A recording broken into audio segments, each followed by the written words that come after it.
મહેસાણામાં ભાજપના પ્રતિનિધિ દ્વારા જિલ્લા આરોગ્ય અધિકારીને બરતરફ કરવા માટે પ્રદેશના મુખ્યમંત્રીને લેખિતમાં રજૂઆત કરવામાં આવી છે।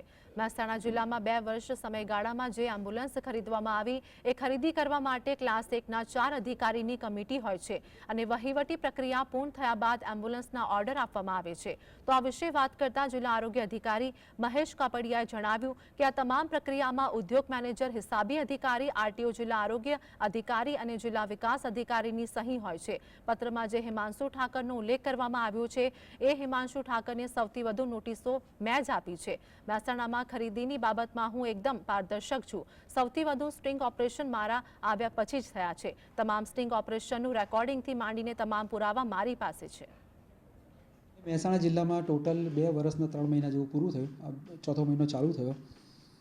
મહેસાણા જિલ્લાની અંદર જે પણ એમ્બ્યુલન્સો ખરીદાઈ એની અંદર 3 પ્રકારની હોય। તાંત્રિક રીતે હું એક્સપર્ટ નથી હોતો, એટલે એમાં આરટીઓથી માંડીને હિસાબી અધિકારીથી માંડીને એમાં પણ 4 અધિકારી જે વર્ગ 1ના હોય એની